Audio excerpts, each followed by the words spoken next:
Hello, dear students. Good evening. Welcome to revision series of financial management. നമ്മൾ ഈ ഒരു YouTube live session കൊണ്ട് ഉദ്ദേശിക്കുന്നതെന്ന് വെച്ചാൽ നിങ്ങൾക്ക് നമ്മുടെ എഫ് എമ്മിൽ എന്തൊക്കെയാണ് റിവൈസ് ചെയ്യാനുള്ളതെന്നുള്ളതിനെ പറ്റി ഒരു ക്വിക്ക് ഐഡിയ, ഒരു ബ്രോഡ് ഐഡിയ തരിക, പ്ലസ് ഒരു സ്റ്റഡി പ്ലാൻ സെറ്റ് ചെയ്യുക എന്നുള്ളതാണ്. അപ്പോൾ എനിക്ക് ഒറ്റ വാക്കിൽ എഫ് എം എങ്ങനെ പഠിക്കണം എന്ന് ചോദിച്ചാൽ ഒറ്റ കാര്യം പറയാനുള്ളൂ: സ്കിപ്പ് ചെയ്യാതെ പഠിക്കുക. നിങ്ങളൊരു ടോപ്പിക്ക് സ്കിപ്പ് ചെയ്യാൻ ശ്രമിക്കരുത്. കാരണം ഇപ്പോഴത്തെ ഒരു കറണ്ട് പാറ്റേൺ എന്താണെന്ന് വെച്ച് കഴിഞ്ഞാൽ മാക്സിമം ഏരിയ കവർ ചെയ്യുക എന്നുള്ളതാണ് എഫ് എമ്മിൻ്റെ ഒരു പാറ്റേൺ. അതായത് ഏതെങ്കിലും ഒരു ഏരിയ ഇമ്പോർട്ടൻ്റ് ആണ്, അൺഇമ്പോർട്ടൻ്റ് ആണ് എന്ന് പറഞ്ഞ് കളയാതെ എല്ലാ ചാപ്റ്ററിൽ നിന്നും ഒരു ക്വസ്റ്റ്യൻ എങ്കിലും ഇൻക്ലൂഡ് ചെയ്യാൻ ഇപ്പോൾ ഇൻസ്റ്റിറ്റ്യൂട്ട് ശ്രമിക്കുന്നുണ്ട്. അപ്പോൾ ഈ എഫ് എമ്മിൻ്റെ ഒരു ഇപ്പോഴത്തെ ഒരു പാറ്റേൺ അതാണ്. അറ്റ്ലീസ്റ്റ് ഒരു MCQ ക്വസ്റ്റ്യൻ എങ്കിലും ആ ഒരു ചാപ്റ്ററിൽ നിന്ന്, ആ ഒരു ടോപ്പിക്കിൽ നിന്ന് ഉണ്ടാവും. സോ മാക്സിമം കവർ ചെയ്യുക എന്നുള്ളതാണ് എനിക്ക് ഒറ്റ വാക്കിൽ പറയാനുള്ളത്. നിങ്ങൾക്കിപ്പോൾ ആഡിക്വേറ്റ് ടൈം ഉണ്ട്. ആക്ച്വലി നവംബർ ആയതേ ഉള്ളൂ. നിങ്ങൾക്ക് എക്സാമിന് അത്യാവശ്യം സമയമുണ്ട്. ആ സമയത്തിനകത്തേക്ക് വെച്ചുകൊണ്ട് നിങ്ങൾക്ക് മാക്സിമം കവർ ചെയ്യാൻ പറ്റുന്നത് കവർ ചെയ്യുക. അതാണ് എനിക്ക് നിങ്ങൾക്ക് തരാനുള്ള ഒരു അഡ്വൈസ്. അപ്പോൾ ഇനി പേപ്പറിലെ ഓരോ ചാപ്റ്റർ വൈസ് കണ്ടന്റ് നമ്മൾ നോക്കുകയാണെങ്കിൽ ആദ്യം 2 തിയറി ചാപ്റ്റേഴ്സ് ഉണ്ട്. ഇൻട്രൊഡക്ഷൻ ടു ഫിനാൻഷ്യൽ മാനേജ്മെൻറ്റും ഫിനാൻഷ്യൽ അനാലിസിസ് ത്രൂ റേഷ്യോസും. ഞാൻ സജസ്റ്റ് ചെയ്യുന്നത് നിങ്ങളുടെ ടൈം ടൈറ്റ് ആണെങ്കിൽ ആ ഏരിയയിലോട്ട് പോകണ്ട. കാരണം സിഗ്നിഫിക്കൻറ്റ് വെയിറ്റേജ് കുറവാണ്, കംപ്ലീറ്റ്ലി തിയറിയാണ്. ആ തിയറി മഗപ്പ് ചെയ്യുന്ന അത്ര ഈസി അല്ല. കുത്തിയിരുന്ന് നമ്മൾ ആ തിയറി എന്തൊക്കെയാണെന്നുള്ളത് വായിച്ചു നോക്കേണ്ടി വരും. ഇനി ഇതെല്ലാം കഴിഞ്ഞാൽ ഇതിന് എക്സാമിൽ നിന്ന് കിട്ടുന്ന വെയിറ്റേജ് മാക്സിമം ഒരു 4 മാർക്ക് 5 മാർക്കായിരിക്കും.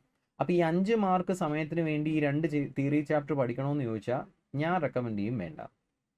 സമയം ഉണ്ടെങ്കിൽ, ഇത് വേണ്ട എന്ന് ഞാൻ പറയുന്നത് നമ്മൾ ടൈറ്റ് ഒരു ഷെഡ്യൂളിൽ ഓടുന്ന ആൾക്കാരെ സംബന്ധിച്ചാണ്. നിങ്ങൾക്ക് ടൈമുണ്ട്, നിങ്ങൾ 100% കവർ ചെയ്യാനാണ് നോക്കുന്നതെങ്കിൽ ഡെഫിനറ്റ്ലി ഗോ ഹെഡ്.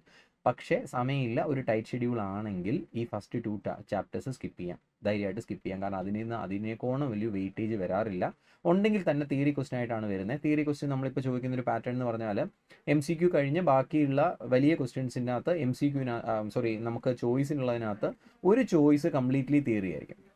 അപ്പോൾ അത് മൊത്തം ഈ 2 ചാപ്റ്ററിൽ നിന്ന് ആവത്തുമില്ല, ബാക്കി ചാപ്റ്ററിൽ നിന്നുള്ള ക്വസ്റ്റ്യൻസ് ഉണ്ടാവും.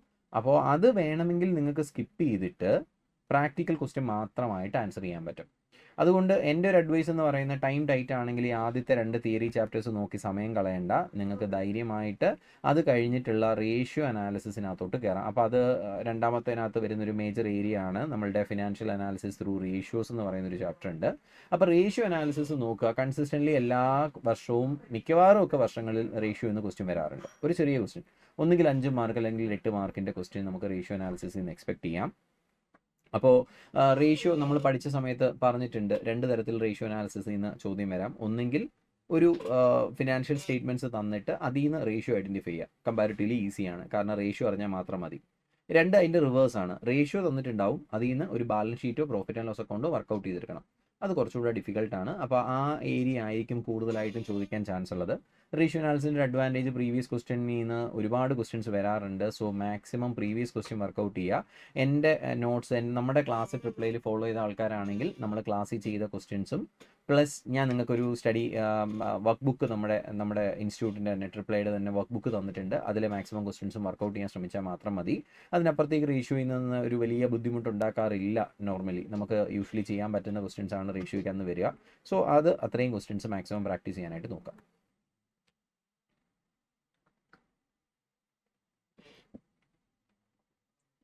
അടുത്ത ഏരിയ എന്ന് പറഞ്ഞാൽ ഫിനാൻഷ്യൽ ഡിസിഷനകത്ത് ഫിനാൻസിങ് ഡിസിഷൻ, അതിൽ കോസ്റ്റ് ഓഫ് ക്യാപിറ്റൽ. വളരെ ഇമ്പോർട്ടൻറ്റ് ചാപ്റ്റർ, എല്ലാ വർഷവും കൺസിസ്റ്റൻ്റ് ആയിട്ട് ക്വസ്റ്റ്യൻ വരാറുള്ള ചാപ്റ്ററാണ് കോസ്റ്റ് ഓഫ് ക്യാപിറ്റൽ. അപ്പോൾ കോസ്റ്റ് ഓഫ് ക്യാപിറ്റൽ കാര്യമായിട്ട് തന്നെ നോക്കണം.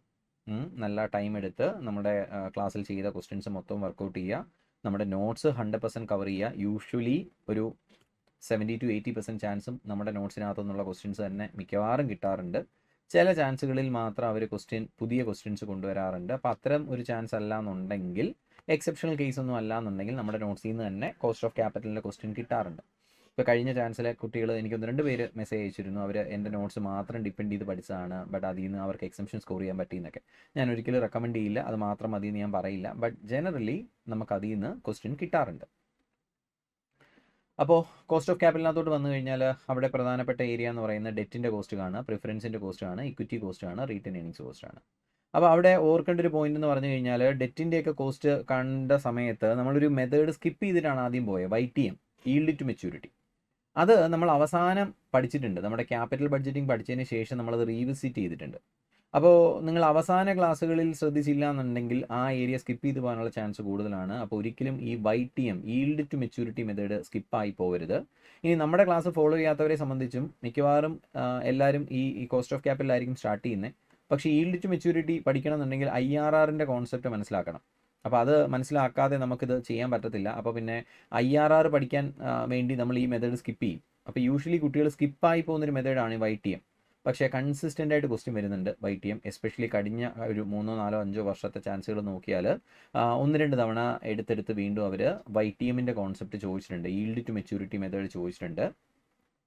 അപ്പോൾ YTM മെത്തേഡിന് ഇമ്പോർട്ടൻസ് കൊടുക്കുക. സാധാ മെത്തേഡ് ഉണ്ട്, ഒപ്പം YTM മെത്തേഡിനും കൂടെ. നമ്മുടെ അപ്രോക്സിമേഷൻ മെത്തേഡ് എന്ന് പറയുന്ന ഫോർമുല ബേസ്ഡ് മെത്തേഡാണ്. ഒപ്പം YTM method yield to maturity മെത്തേഡിനും കൂടെ ഇമ്പോർട്ടൻസ് കൊടുക്കുക. ഇമ്പോർട്ടൻ്റ് ഏരിയ ആണ്, അപ്പോൾ അത് നോക്കണം. ഓക്കെ, അപ്പോൾ ഈ ചാപ്റ്റർ നിങ്ങളിപ്പോൾ എൻ്റെ ക്ലാസ്സിലെ നോട്ട്സ് ചെക്ക് ചെയ്യുന്ന സമയത്ത് ഈ YTMൻ്റെ ക്വസ്റ്റ്യൻ ചിലപ്പോൾ അവിടെ കാണത്തില്ല. അത് നമ്മൾ ക്യാപിറ്റൽ ബഡ്ജറ്റിങ്ങിന് ശേഷമായിരിക്കും പഠിച്ചിട്ടുണ്ടാവുക. അപ്പോൾ അതുകൊണ്ട് ഈ ചാപ്റ്റർ പഠിക്കുമ്പോൾ ഇനിയിപ്പോൾ നിങ്ങൾക്ക് എന്ത് ചെയ്യാം, IRRൻ്റെ കോൺസെപ്റ്റ് അറിയാവുന്നതുകൊണ്ട് YTM ഒപ്പം പഠിക്കുന്നതിന് ബുദ്ധിമുട്ടില്ല. അപ്പോൾ അവസാനം ഞാൻ ഏറ്റവും അവസാനത്തെ ക്ലാസ്സുകളിലാണ് YTM ഡിസ്കസ് ചെയ്തിട്ടുള്ളത്. ആ ഏരിയയിൽ പോയി YTMൻ്റെ ക്വസ്റ്റ്യൻസ് സോൾവ് ചെയ്തത് കൂടെ ഇതിനൊപ്പം നോക്കി പോകാൻ ശ്രദ്ധിക്കുക, വിട്ടുപോകരുത്. ഓക്കെ, ഇനി ഇക്വിറ്റിയുടെ കോസ്റ്റിലോട്ട് വന്നു കഴിഞ്ഞാൽ അവിടെ 3, 4, 5 മെത്തേഡ് നമ്മൾ പഠിച്ചിട്ടുണ്ട്.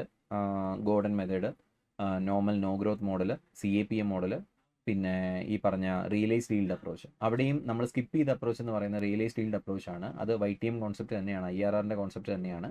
അപ്പോൾ ആ മെത്തേഡ് റീവിസിറ്റ് ചെയ്യുക. നിങ്ങളുടെ നോട്ട്സിനകത്ത് ഉണ്ടാവില്ല, ഏറ്റവും അവസാനത്തെ ക്ലാസ്സിലെ നോട്ട്സിനകത്തായിരിക്കും ഉണ്ടാവുക. അപ്പോൾ ആ ഏരിയയിൽ പോയിട്ട് റിയലൈസ്ഡ് ഈൽഡ് അപ്രോച്ച് എങ്ങനെയാണ് സോൾവ് ചെയ്യുന്നത് എന്നുള്ളത് നോക്കി വെക്കുക. ഓക്കെ, എൻ്റെ ക്ലാസ്സിലെ നോട്ട്സിൻ്റെ അവസാനത്തെ ക്വസ്റ്റ്യൻസ് കൂടുതലായിട്ടും ഈ YTM റിയലൈസ്ഡ് ഈൽഡ് അപ്രോച്ചൊക്കെ ബേസ് ചെയ്തിട്ടുള്ള ക്വസ്റ്റ്യൻസ് ആണ്. നല്ല ക്വസ്റ്റ്യൻസ് ആണ്.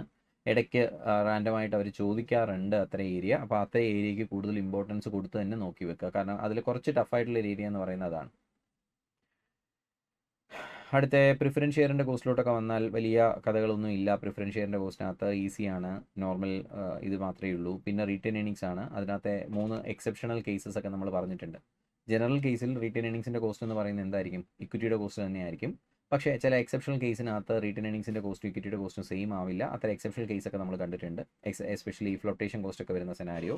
ആ ഏരിയയുടെ തിയറി ക്വസ്റ്റിനൊക്കെ പെട്ടെന്നൊന്ന് നോക്കി പോവുക. തിയറി നമ്മൾ എഴുതിയിട്ടുണ്ട് ക്ലാസ്സിൽ, ആ തിയറിയൊക്കെ ഒന്ന് റിവൈസ് ചെയ്യാനായിട്ട് ശ്രമിക്കുക. ഏതൊക്കെ സാഹചര്യത്തിലാണ് റിട്ടേൺ ഏണിങ്സിൻ്റെ കോസ്റ്റ് സെയിം ആവാത്തതെന്നുള്ളത്. അതുകൂടെ കഴിഞ്ഞ് കഴിഞ്ഞാൽ പിന്നെ നമുക്ക് വരുന്നത് വെയ്റ്റഡ് ആവറേജ് കോസ്റ്റ് ഓഫ് ക്യാപിറ്റലാണ്. ഒരുപാട് ക്വസ്റ്റ്യൻസ് നമ്മൾ ക്ലാസ്സിൽ സോൾവ് ചെയ്തിട്ടുണ്ട് weighted average cost of capital കാണാനായിട്ടുള്ള പല സെനാരിയോ വെച്ചിട്ട്. അപ്പോൾ ആ ക്വസ്റ്റ്യൻസ് ഒക്കെ മാക്സിമം ഒന്ന് പിന്നെ റീവർക്ക് ചെയ്യുക, ഒന്നുകൂടെ പെട്ടെന്ന് ക്വിക്കായിട്ട് റിവൈസ് ചെയ്ത് നോക്കുക. പിന്നെ വരുന്നൊരു ഏരിയ എന്ന് പറയുന്നത് മാർജിനൽ കോസ്റ്റ് ഓഫ് ക്യാപിറ്റലാണ്. അപ്പോൾ അത് നമ്മൾ വെയ്റ്റഡ് ആവറേജ് കോസ്റ്റിനൊപ്പം പഠിച്ചൊരു കോൺസെപ്റ്റാണ് മാർജിനൽ കോസ്റ്റ് ഓഫ് ക്യാപിറ്റൽ എന്ന് പറയുന്നത്. അപ്പോൾ ആ ഏരിയ നമ്മൾ ക്വസ്റ്റ്യൻസ് ആവശ്യത്തിന് ചെയ്തിട്ടുണ്ട്, റീവിസിറ്റ് ചെയ്യുക, ചെയ്ത് നോക്കുക. ഇത്രയേ ഉള്ളൂ നമ്മുടെ കോസ്റ്റ് ഓഫ് ക്യാപിറ്റൽ ചാപ്റ്ററിനകത്ത് നമുക്ക് പഠിക്കാനായിട്ടുള്ളത്. അപ്പോൾ പ്രധാനപ്പെട്ട ഏരിയ എല്ലാം നമ്മളിപ്പോൾ ഒന്ന് ക്വിക്കായിട്ട് പറഞ്ഞു കഴിഞ്ഞു. അപ്പോൾ അത്രയും ഏരിയാസൊക്കെ സ്കിപ്പായി പോവാതെ മാക്സിമം കവർ ചെയ്യാനായിട്ട് ശ്രമിക്കുക. ഇനി നമ്മുടെ അടുത്ത ചാപ്റ്റർ എന്ന് പറയുന്നത് ക്യാപിറ്റൽ സ്ട്രക്ചർ തിയറീസ് ആണ്. എനിക്ക് തോന്നിക്കുന്നു മോസ്റ്റ് പ്രോബബ്ലി കുട്ടികൾക്ക് ഏറ്റവും പ്രശ്നമുള്ള ഒരു ചാപ്റ്റർ എന്ന് പറയുന്നത് ഈ ക്യാപിറ്റൽ സ്ട്രക്ചർ തിയറീസ് ആയിരിക്കും. ക്യാപിറ്റൽ സ്ട്രക്ചർ തിയറീസ് തന്നെ നമുക്ക് രണ്ടായിട്ട് തിരിക്കാം. ഫസ്റ്റ് പാർട്ട് അതിൻ്റെ തിയറി ഏരിയ ആണ്, അതായത് ഓരോ ഓതേഴ്സിൻ്റെ തിയറിയാണ്. സെക്കൻഡ് പാർട്ട് എന്ന് പറയുന്നത് EBIT EPS അനാലിസിസ് ആണ്. അത് കമ്പാരിറ്റീവ്ലി ഈസിയാണ് എല്ലാവർക്കും. അതിൽ ഫസ്റ്റ് പാർട്ട് നമ്മുടെ തിയറി ഏരിയ ആണ് യൂഷ്വലി കുട്ടികൾക്ക് ടൈറ്റായിട്ട് ഫീൽ ചെയ്യുന്നത്. അപ്പോൾ അത് എനിക്കതിനകത്ത് ആകെ ഒരു കാര്യം പറയാനുള്ളൂ. നമ്മൾ ക്ലാസ്സിൽ പഠിപ്പിച്ച സമയത്ത് അതിൻ്റെ ഓരോ തിയറിയുടെയും കോൺസെപ്റ്റ് നമ്മൾ ഡീറ്റെയിൽ ആയിട്ട് പറഞ്ഞിട്ടുണ്ട്. നമ്മൾ ക്ലാസ് നോട്ടായിട്ടും നിങ്ങളുടെ വർക്കിംഗ് നോട്ടായിട്ടും ഒക്കെ നിങ്ങൾ എഴുതിയിട്ടുണ്ട്.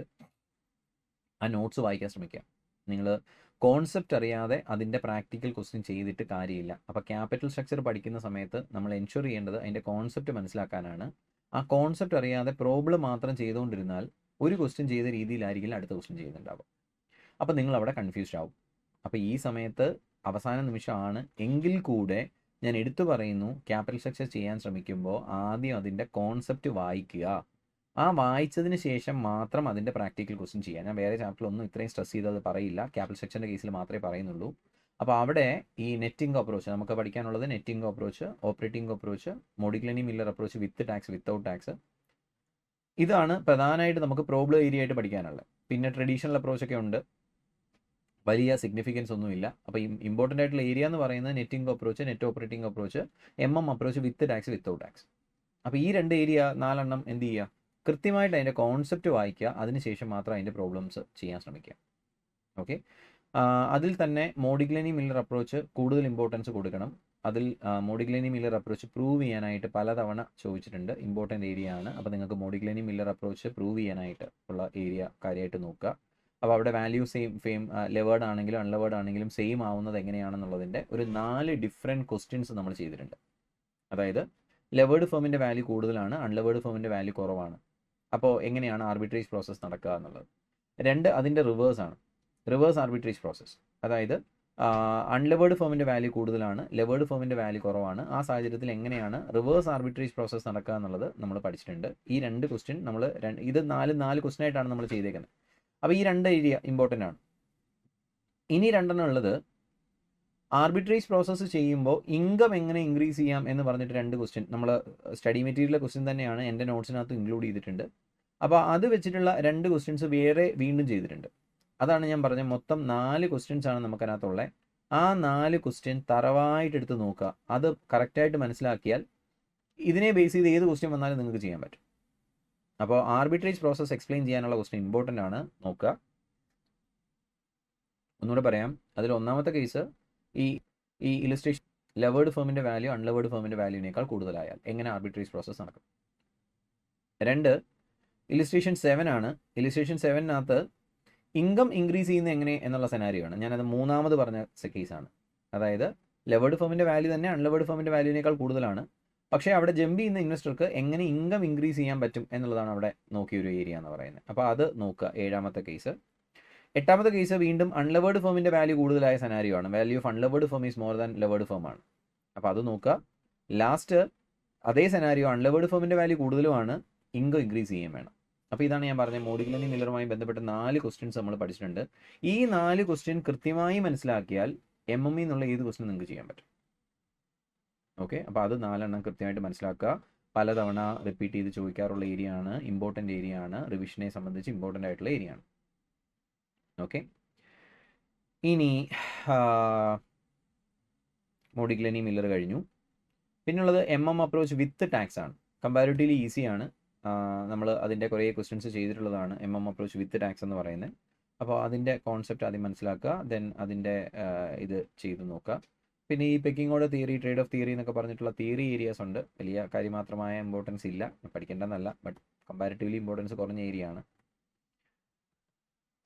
പിന്നെ നമുക്ക് പഠിക്കാനുള്ള അതിൻ്റെ സെക്കൻഡ് പാർട്ടാണ് EBIT EPS അനാലിസിസ്. അപ്പോൾ ക്യാപിറ്റൽ സ്ട്രക്ചർ മൊത്തം പഠിക്കാൻ സമയം ഇല്ലാത്തവരുണ്ടെങ്കിൽ മിനിമം അപ്രോച്ച് പഠിക്കാൻ ശ്രമിക്കുക. മാത്രം പഠിച്ചാൽ മതി എന്നല്ല ഞാൻ പറഞ്ഞതിൻ്റെ അർത്ഥം. ആവർത്തിച്ച് പറയുന്നു, മൊത്തത്തിൽ പഠിക്കാൻ ടൈം ഇല്ലാത്തവർ മാത്രം, ഒരു രക്ഷയില്ല, വളരെ ടൈറ്റ് ഷെഡ്യൂളിൽ ഓടിക്കൊണ്ടിരിക്കുന്നു, ഏറ്റവും ഇമ്പോർട്ടൻ്റ് ഏരിയ നോക്കാൻ നിൽക്കുന്നവർ മാത്രം അപ്രോച്ച് നോക്കുക. ക്യാപിറ്റൽ സ്ട്രക്ചർ തിയറീസ് മൊത്തം ഇമ്പോർട്ടൻ്റ് ആണ്, ഒരു ഏരിയയും സ്കിപ്പ് ചെയ്യരുത്.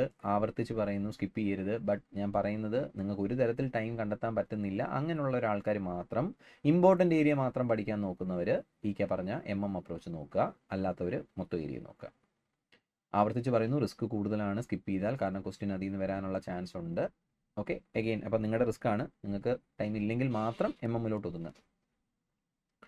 ഇനിയുള്ളത് EBIT EPS അനാലിസിസ് ആണ്. അപ്പോൾ EBIT EPS analysis comparatively easy area ആണ്. അതിൽ 1-2 ക്വസ്റ്റ്യൻസ് ചെയ്ത് കഴിഞ്ഞാൽ തന്നെ നിങ്ങൾക്ക് എളുപ്പം ഇത് സോൾവ് ചെയ്യാൻ പറ്റും.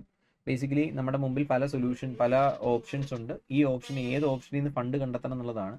അപ്പോൾ ഏറ്റവും കൂടുതൽ MBS ജനറേറ്റ് ചെയ്യുന്നത്, അല്ലെങ്കിൽ ഏറ്റവും കൂടുതൽ EPS ജനറേറ്റ് ചെയ്യുന്ന ഓപ്ഷൻ ഏതാണോ അതാണ് ബെറ്റർ ഓപ്ഷനായിട്ട് നമ്മൾ ട്രീറ്റ് ചെയ്യുന്നത്. അപ്പോൾ അത് കിട്ടുന്നത് ഏതാണെന്നാണ് നമ്മൾ നോക്കാറുള്ളത്. അപ്പോൾ അതിന് എന്ത് ചെയ്യുക, ഈ പറഞ്ഞ 1-2 ക്വസ്റ്റ്യൻ ചെയ്ത് നോക്കി നിങ്ങൾക്ക് അതിനകത്ത് ആൻസർ പിടികിട്ടും. അതിൽ ആകെ ശ്രദ്ധിക്കാനുള്ളൊരു പോയിന്റ് എന്ന് പറയുന്നത്, ചില ക്വസ്റ്റ്യനകത്ത് ഇപ്പോഴത്തെ ക്യാപിറ്റലിന് പുറമെ അഡീഷണൽ ആയിട്ട് ഫണ്ട് റേസ് ചെയ്യും. ആ ഫണ്ട് റേസ് ചെയ്യുന്ന സമയത്ത് EBIT ഇൻക്രീസ് ആവും. അപ്പോൾ നിങ്ങൾ യൂഷ്വലി വരുത്തുന്നൊരു മിസ്റ്റേക്ക്, പഴയ EBIT തന്നെ ഇട്ട് അഡീഷണൽ ആയിട്ട് ഫണ്ട് റേസ് ചെയ്യുമ്പോഴും പഴയ EBIT തന്നെ ഇട്ട് EPS കണ്ടെത്താൻ ശ്രമിക്കും. അവിടെ തെറ്റും. അവിടെ നമ്മൾ റിട്ടേൺ ഓൺ ഇൻവെസ്റ്റ്മെൻറ്റ് കണ്ടുപിടിച്ച് ആ റിട്ടേൺ ഓൺ ഇൻവെസ്റ്റ്മെൻറ്റ് പുതിയ ക്യാപിറ്റലിനകത്ത് അപ്ലൈ ചെയ്ത് പുതിയ EBIT കണ്ടുപിടിക്കണം. ആ പോയിന്റ് ഹിഡൻ അഡ്ജസ്റ്റ്മെൻ്റ് ആണ്. അപ്പോൾ അത് മറന്നു പോകാതിരിക്കുക. അങ്ങനെയുള്ള ക്വസ്റ്റ്യൻസ് നമ്മൾ സോൾവ് ചെയ്തിട്ടുണ്ട്. അത്തരം ക്വസ്റ്റ്യൻസ് എടുക്കുക, അത് വെച്ച് സോൾവ് ചെയ്യുക. അപ്പോൾ അതാണ് നമ്മളുടെ EVAT EPS MBS അനാലിസിസ് എന്ന് പറയുന്നത്. അപ്പോൾ അതും കൂടെ കഴിഞ്ഞാൽ ക്യാപിറ്റൽ സ്ട്രക്ചർ തിയറീസ് കംപ്ലീറ്റ് ആവും. അടുത്ത ചാപ്റ്റർ നമ്മുടെ ലെവറേജ് അനാലിസിസിലോട്ട് പോകാം. നമ്മളുടെ ഫസ്റ്റ് ടോപ്പിക്കിനകത്തെ ഏറ്റവും എളുപ്പമുള്ള ഒരു ഏരിയ എന്ന് പറയുന്നത് നമ്മളുടെ ലെവറേജ് അനാലിസിസ് ആണ്. അതായത് ഫിനാൻസിങ് ഡിസിഷനകത്ത് cost of capital, capital structure theories, leverage analysis, ഈ മൂന്നെണ്ണത്തിനകത്ത് ഏറ്റവും കമ്പാരിറ്റീവ്ലി എളുപ്പമുള്ള ഏരിയ ആണ് ലെവറേജ് അനാലിസിസ്. 3 ലെവറേജ് ആണ് വരുന്നത്: ഓപ്പറേറ്റിംഗ്, ഫിനാൻഷ്യൽ, കമ്പൈൻ ലെവറേജ്. ഇതിൻ്റെ മൂന്നിൻ്റെയും കോൺസെപ്റ്റ് നമ്മൾ വളരെ ഡീപ്പായിട്ട് ക്ലാസ്സിൽ ഡിസ്കസ് ചെയ്തിട്ടുണ്ട്. 3 ലെവറേജും ചെയ്ത് നോക്കുക. അപ്പോൾ നിങ്ങൾ മൂന്നും കൂടെയുള്ള മിക്സ് ചെയ്തിട്ടുള്ള ക്വസ്റ്റ്യൻസ് ഒരുപാട് നമ്മുടെ ക്ലാസ്സിൽ തന്നെ നമ്മൾ സോൾവ് ചെയ്തിട്ടുള്ളതാണ്. അപ്പോൾ അത് വെച്ചിട്ടുള്ളത് സോൾവ് ചെയ്യുക. അവിടെ ആകെ ശ്രദ്ധിക്കേണ്ട ഒരു പോയിന്റ്, പ്രിഫറൻസ് ഡിവിഡൻഡ് വന്നാൽ ഫിനാൻഷ്യൽ ലെവറേജിന് എന്ത് മാറ്റം ഉണ്ടാകും എന്നുള്ളത് അവസാന ഏരിയ ആയിട്ട് നമ്മൾ പഠിച്ചിട്ടുണ്ട്. നമ്മുടെ towards end of the class ആണ് നമ്മളത് പഠിച്ചിട്ടുള്ളത്. അപ്പോൾ അതുകൊണ്ട് തന്നെ നിങ്ങളത് മറന്നു പോകാനോ സ്കിപ്പ് ആവാനോ ഉള്ള ചാൻസ് കൂടുതലാണ്. അപ്പോൾ ആ ഏരിയ മാത്രം സ്പെസിഫിക് ആയിട്ടൊന്ന് ചെക്ക് ചെയ്തേക്കുക. അതായത് ലെവറേജിനകത്ത് പ്രിഫറൻസ് ഡിവിഡൻഡ് വന്നാൽ എന്ത് മാറ്റം ഉണ്ടാവും. അപ്പോൾ അത് നമ്മൾ ജനറലി ഫിനാൻഷ്യൽ ലെവറേജ് പഠിച്ചത് EBIT/EBT ആണ്. പക്ഷേ പ്രിഫറൻസ് ഡിവിഡൻഡ് ഉണ്ടെങ്കിൽ മാത്രം നമ്മൾ അതിൽ നിന്ന് 1 - ടാക്സ് ഒക്കെ വെച്ച് ഡിവൈഡ് ചെയ്ത് ആ പ്രിഫറൻസ് ഡിവിഡൻഡ് ബിഫോർ ടാക്സ് എത്ര വരണം എന്നൊക്കെ ഉള്ളത് നോക്കിയിട്ട് EBIT/EBT minus preference dividend by 1 - tax എന്നൊക്കെ പറഞ്ഞൊരു ഫോമിലേക്ക് ഇട്ടിട്ട് നമ്മൾ മാറി ഫിനാൻഷ്യൽ ലെവറേജ് ചെയ്തിട്ടുണ്ട്. നമ്മുടെ ക്ലാസ്സിൻ്റെ അവസാന സമയത്ത് നമ്മളത് പറഞ്ഞിട്ടുണ്ട്. അത് ചെക്ക് ചെയ്ത് നോക്കുക. പക്ഷേ ഇതിനകത്തുള്ള പ്രശ്നം, നിങ്ങൾ സ്റ്റഡി മെറ്റീരിയൽ നോക്കിയാൽ അങ്ങനെയുള്ള ക്വസ്റ്റ്യൻസ് കാണത്തില്ല. പ്രീവിയസ് ക്വസ്റ്റ്യനകത്ത് ചോദിച്ചിട്ടുണ്ട്, RTPയിൽ ക്വസ്റ്റ്യൻ വന്നിട്ടുണ്ട്. നമ്മൾ ആ RTP ക്വസ്റ്റ്യൻ നമ്മുടെ നോട്ട്സിനകത്ത് ഇൻക്ലൂഡ് ചെയ്തിട്ടുമുണ്ട്. അത് കെയർഫുള്ളായിട്ട് നോക്കുക, ചോദിക്കാൻ ചാൻസ് കൂടുതലാണ്. ഓക്കെ, അപ്പോൾ ബാക്കി അതൊഴിച്ചാൽ ലെവറേജിനകത്ത് എനിക്ക് പ്രത്യേകിച്ച് അങ്ങനെ നോട്ട് ചെയ്യേണ്ടതായിട്ടുള്ള ഏരിയ എന്ന് പറയാൻ വേണ്ടിയിട്ടൊന്നുമില്ല. എല്ലാം ഇമ്പോർട്ടൻ്റ് ആയിട്ടുള്ള ഏരിയ ആണ്. കുറേ ക്വസ്റ്റ്യൻസ് നമ്മൾ സോൾവ് ചെയ്തിട്ടുണ്ട്. അതിൽ സബ്സ്റ്റിറ്റ്യൂട്ട് ചെയ്തൊക്കെ ആൻസർ എങ്ങനെയാണ് കണ്ടെത്തുക എന്നുള്ളതിൻ്റെയൊക്കെ കുറേ ക്വസ്റ്റ്യൻസ് നമ്മൾ വർക്കൗട്ട് ചെയ്തിട്ടുണ്ട്. അപ്പോൾ അതൊക്കെ ഒന്ന് റീവിസിറ്റ് ചെയ്യുക. നമ്മുടെ നോട്ട്സ് അത്യാവശ്യം നല്ല രീതിയിൽ കവർ ചെയ്തിട്ടുണ്ട് ലെവറേജിലെ ക്വസ്റ്റ്യൻസ്. അപ്പോൾ നിങ്ങൾക്ക് ടൈം ഇല്ലാന്നുണ്ടെങ്കിൽ നോട്ട്സ് മാത്രം ഡിപ്പെൻഡ് ചെയ്താലും മതി. ലെവറേജ് അതിൽ അത്യാവശ്യം നല്ല രീതിയിൽ നമ്മൾ കവർ ചെയ്തിട്ടുണ്ട്. പ്രീവിയസ് ക്വസ്റ്റ്യൻസ് ഒക്കെ കവർ ചെയ്തിട്ടുണ്ട്. അപ്പോൾ ആ നോട്ട്സ് ഒന്ന് ചെക്ക് ചെയ്തിട്ട് ലെവറേജ് അനാലിസിസ് നോക്കുക.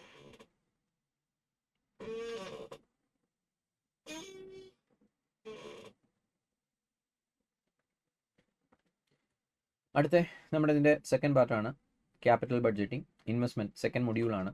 ഫസ്റ്റ് മൊഡ്യൂൾ ഇത്രയും ആകുമ്പോഴത്തേക്ക് കംപ്ലീറ്റ് ആവും. സെക്കൻഡ് മൊഡ്യൂളിലോട്ട് വന്നു കഴിഞ്ഞാൽ ഇൻവെസ്റ്റ്മെൻറ്റ് പാർട്ടാണ്. ഇൻവെസ്റ്റ്മെൻറ്റ് പാർട്ടിനകത്ത് വരുന്ന മേജർ ഏരിയ ക്യാപിറ്റൽ ബഡ്ജറ്റിംഗ്.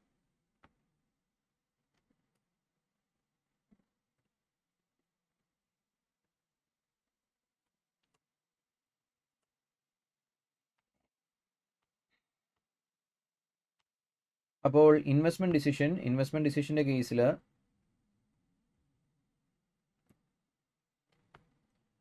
ഒരുപാട് ക്വസ്റ്റ്യൻസ് ഉണ്ട്.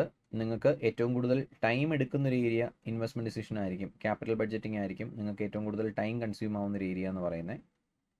അപ്പോൾ ആ ഇൻവെസ്റ്റ്മെൻറ്റ് ഡിസിഷനകത്ത് എങ്ങനെയാണ് അപ്രോച്ച് ചെയ്യാൻ പറ്റുക? അപ്പോൾ അതിൽ പ്രധാനമായിട്ട് വരുന്നത് എന്തൊക്കെയാണ്? IRR, NPV, pay back period, discounted pay back period, ARR തുടങ്ങിയ കോൺസെപ്റ്റൊക്കെയാണ് അതിനകത്ത് പ്രധാനമായിട്ട് വരുന്നത്. അതിൽ NPV, IRR തന്നെയാണ് ഓഫ് കോഴ്സ് അതിൽ ഏറ്റവും ഇമ്പോർട്ടൻ്റ് ആയിട്ടുള്ളൊരു ഏരിയ എന്ന് പറയുന്നത്. ക്യാപിറ്റൽ ബഡ്ജറ്റിങ്ങിനെ സംബന്ധിച്ച് പ്രീവിയസ് ക്വസ്റ്റ്യൻസ് തന്നെ കിട്ടുമോ എന്ന് ചോദിച്ചാൽ ചാൻസ് കമ്പാരിറ്റീവ്ലി കുറവാണ്. ബാക്കി ചാപ്റ്ററുകളിലൊക്കെ നമുക്ക് പ്രീവിയസ് ക്വസ്റ്റ്യൻ തന്നെ മറ്റ് പല ഫോമുകളിലും മാറിയും തിരിഞ്ഞുമാണ് ചോദിക്കാറുള്ളതെങ്കിൽ ക്യാപിറ്റൽ ബഡ്ജറ്റിങ്ങിൽ മാത്രം കമ്പാരിറ്റീവ്ലി പുതിയ ക്വസ്റ്റ്യൻസ് ആണ് കാണാറുള്ളത്. ഈ കഴിഞ്ഞ 1-2 പാറ്റേൺ നോക്കിക്കഴിഞ്ഞാൽ ക്യാപിറ്റൽ ബഡ്ജറ്റിങ്ങിനകത്തുനിന്ന് അവർ ഫ്രഷ് ക്വസ്റ്റ്യൻ ചോദിക്കാറുണ്ട്. പക്ഷെ അത്ര ബുദ്ധിമുട്ടിക്കാറില്ല, ഡിഫിക്കൽട്ട് അല്ല. NPV കാണാനായിട്ടുള്ള ക്വസ്റ്റ്യൻസ് ആണ് ചോദിക്കാറുള്ളത്. അപ്പോൾ ഇതെങ്ങനെ മനസ്സിലാക്കാമെന്ന് ചോദിച്ചു കഴിഞ്ഞാൽ മാക്സിമം പ്രാക്ടീസ് ചെയ്യുക എന്നുള്ളത് മാത്രമേ നമുക്ക് ചെയ്യാൻ പറ്റൂ. അപ്പോൾ നമ്മൾ ക്ലാസ്സിൽ ചെയ്ത നോട്ട്സിനകത്ത് ഒരുപാട് ക്യാപിറ്റൽ ബഡ്ജറ്റിംഗ് സെനാരിയോസ് നമ്മൾ കണ്ടിട്ടുണ്ട്. ആ ഓരോ സെനാരിയോയും കൃത്യമായിട്ട് മനസ്സിലാക്കുക. ഓരോ ക്വസ്റ്റ്യനകത്ത് ഓരോ അഡ്ജസ്റ്റ്മെൻറ്റ്സ് ആണ് നമ്മൾ ഇൻക്ലൂഡ് ചെയ്തിട്ടുള്ളത്. ഓപ്പർച്യൂണിറ്റി കോസ്റ്റ് വന്നാൽ എന്ത് ചെയ്യണം, ഓപ്പർച്യൂണിറ്റി ഇൻകം വന്നാൽ എന്ത് ചെയ്യണം, പിന്നെ ഫാക്ടറി ഓവർഹെഡ് മറ്റ് ഡിപ്പാർട്ട്മെൻറ്റ് അലോക്കേഷൻ ആണെങ്കിൽ എന്ത് ചെയ്യണം, ഐഡിൽ ടൈം വേജസ് ഉണ്ടെങ്കിൽ എന്ത് ചെയ്യണം എന്നൊക്കെ തുടങ്ങി നമ്മൾ ഓരോരോ അഡ്ജസ്റ്റ്മെൻറ്റ്സ് ഓരോരോ ക്വസ്റ്റ്യനകത്തായിട്ട് അഡീഷണൽ ആയിട്ട് ചെയ്തിട്ടുണ്ട്. പിന്നെ ശ്രദ്ധിക്കേണ്ട ഒരു കോൺസെപ്റ്റ് എന്ന് പറയുന്നത് ഡിപ്രീസിയേഷനകത്ത് ബ്ലോക്ക് കോൺസെപ്റ്റ് വന്നാൽ എന്താണ് ചെയ്യേണ്ടത്, അത് നമ്മളൊരു സെപ്പറേറ്റ് ഏരിയ ആയിട്ട് തന്നെ ചെയ്തിട്ടുണ്ട്. നമ്മുടെ ഡിപ്രീസിയേഷൻ നോർമൽ ഡിപ്രീസിയേഷന് പകരം WDV ഡിപ്രീസിയേഷനോ അല്ലെങ്കിൽ ബ്ലോക്ക് കോൺസെപ്റ്റിലോ ഡിപ്രീസിയേഷൻ വന്നാൽ എന്താണ് ചെയ്യേണ്ടതെന്നുള്ളത് നമ്മളൊരു സെപ്പറേറ്റ് ക്വസ്റ്റ്യൻ ആയിട്ടൊക്കെ ചെയ്തിട്ടുണ്ട്. അത്തരം ക്വസ്റ്റ്യൻസ് ചെക്ക് ചെയ്ത് പഠിക്കുക. മാക്സിമം ക്വസ്റ്റ്യൻ ചെയ്ത് പഠിക്കാനായിട്ട് ശ്രമിക്കുക. ക്യാപിറ്റൽ ബഡ്ജറ്റിങ്ങിൽ വേറൊരു സൊല്യൂഷൻ നമുക്ക് അതിനകത്ത് പറയാനില്ല, ഒരു ഈസി വേ ഇല്ല. നമുക്കാകെ ചെയ്യാനുള്ളത് മാക്സിമം ക്വസ്റ്റ്യൻസ് റീവിസിറ്റ് ചെയ്യുക, മാക്സിമം ക്വസ്റ്റ്യൻസ് വീണ്ടും വീണ്ടും ചെയ്ത് നോക്കുക എന്നുള്ളതാണ്. കാരണം എക്സാമിന് പുതിയ ക്വസ്റ്റ്യൻ ആവാനുള്ള ചാൻസ് കൂടുതലാണ്. അപ്പോൾ അത് ഏത് ചെയ്താലാണ് വീണ്ടും ആ ക്വസ്റ്റ്യൻ കിട്ടുക എന്ന് ചോദിച്ചാൽ പറയാൻ പറ്റില്ല. അവർ കാരണം പുതിയ ക്വസ്റ്റ്യൻ ആണ് ഉണ്ടാക്കിയിടുന്നത്. അപ്പോൾ പിന്നെ എന്ത് ചെയ്യാനേ പറ്റൂ? മാക്സിമം ഡിഫറൻറ്റ് സെനാരിയോസ് കാണാൻ മാത്രമേ നമുക്ക് പറ്റുള്ളൂ.